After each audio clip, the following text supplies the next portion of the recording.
Friday, September 18th edition of News in Depth. First up, 4 remanded for taxi drivers murdered. More in this report. 4 men were today charged with the murder of West Coast Berbice taxi driver Mohammed Hanif. The 56-year-old man was killed last Friday when bandits armed with a small handgun, a metal bar, and a cutlass barged into his home in Experiment, West Coast Berbice. The man was dealt several chops to his head, causing him to receive injuries. He was later pronounced dead at the hospital. Today, the 4 suspects, Ivan Lindu, Sarju Matadin, Devon McCalman, and Royston Dowdin, appeared before Magistrate Ranita Singh in the Fort Wellington Magistrate Court, where the indictable charge of the murder was read to them. The suspects are from Hopetown and Bath Settlement, West Coast Berbice. The 4 men were not required to plead to the charge and were remanded to prison until October 2nd. Meanwhile, Hanif's wife is now in police custody as the lawmen continue their probe of the murder. Melissa Khan, News in Depth. More news after this break. Shh. It's your new secret. The all-in-one weapon for perfecting imperfections and capturing flawless skin. A lot of brands forget women of color or just don't understand that we come in all shades. From caramel to ebony, there's such a range. Iman Cosmetics is for every woman and features a line of skincare products and cosmetics including 16 foundation shades, powder, concealer, lipstick, blush, eyeshadow, highlighter, and BB cream. Visit us at Lot 75, Swamp Section, Rosal Town. That's behind the market. Or call 337-4422 or 688-9249. Shh.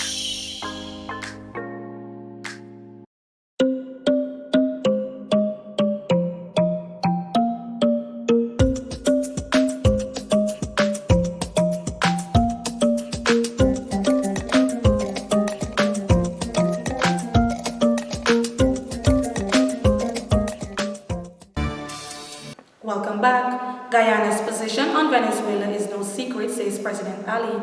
Here is that story.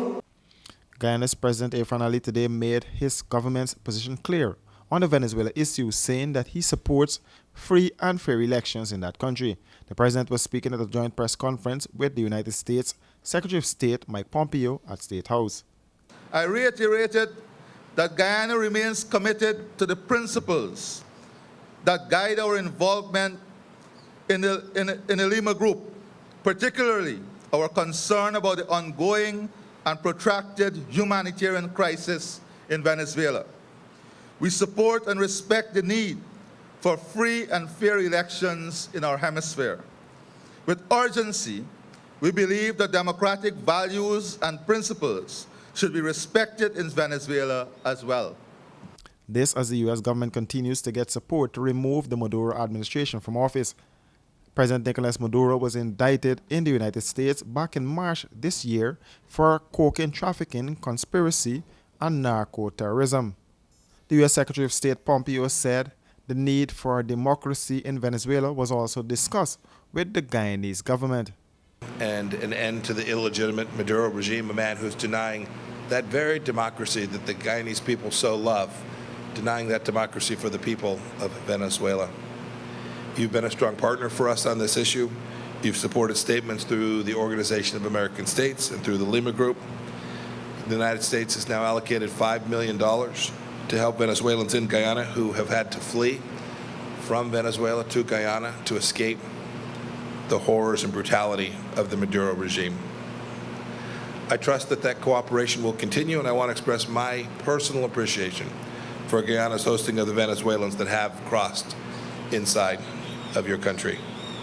I'm confident, Mr. President, we'll keep working together, that we'll do great things alongside each other.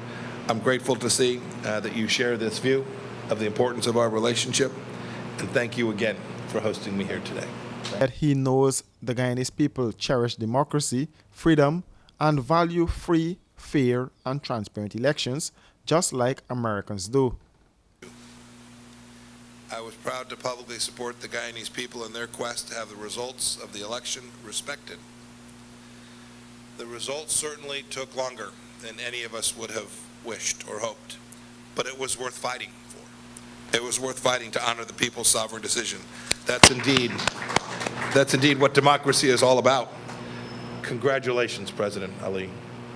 He said the United States is ready to be Guyana's partner.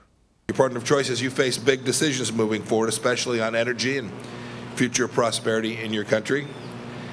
That's how Americans will help produce local jobs and sustainable growth for the people of your country. You should know that the United States AID that works as part of the State Department is on the same page too. I'm proud to announce this morning that the agency has committed $3 million for a locally led program for citizens' involvement in their government, and $1.5 million so that the youth of Guyana will be involved in democracy as well. Meanwhile, in a side interview with President Ali, he told reporters that his government's decision on Venezuela is not a secret. I did not have concern because we are very clear. Guyana is very clear on our position to Venezuela, and our position is not a secret. As you know, Gordon, we supported a statement from the Lima Group and the OAS statement. We support democracy and free and fair election, and we support democratic transition wherever it has to take place. Pompeo wraps up his two-day state visit to Guyana today. Range. Iman Cosmetics is for every woman and features a line of skincare products and cosmetics including 16 foundation shades, powder, concealer, lipstick, blush, eyeshadow, highlighter, and BB cream. Visit us at Lot 75, Swamp Section, Rosal Town. That's behind the market. Or call 337-4422 or 688-9249. Shh.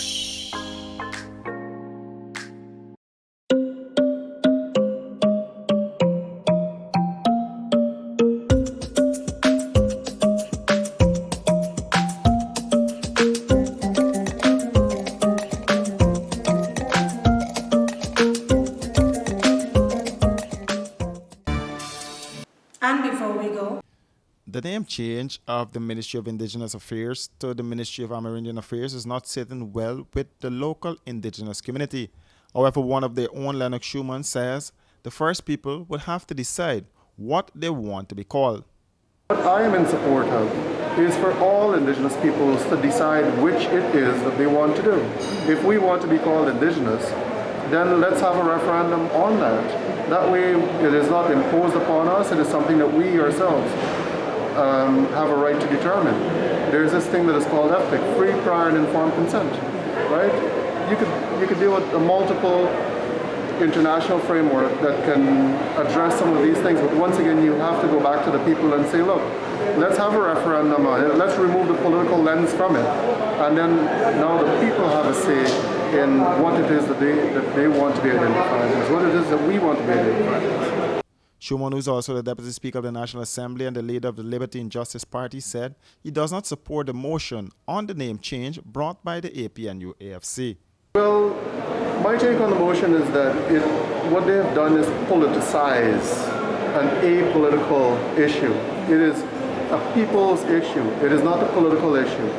So any attempt to politicize that in itself, I'm not comfortable with that, and I will not support it. I will not support any bill that comes on the table and says, you know what, let's keep this name Indigenous, even though I did lend my vote to the petition that was going around. Several Amerindian groups have called the ministry to keep the name which was used by the previous APNU-AFC administration. and that has brought us to the end of our news for tonight. For these and other stories, visit our website at rdproductiongy.com or our Facebook and Instagram page at Royston Joyce Production. On behalf of our news team, thank you for joining us and do have a safe weekend. Good night.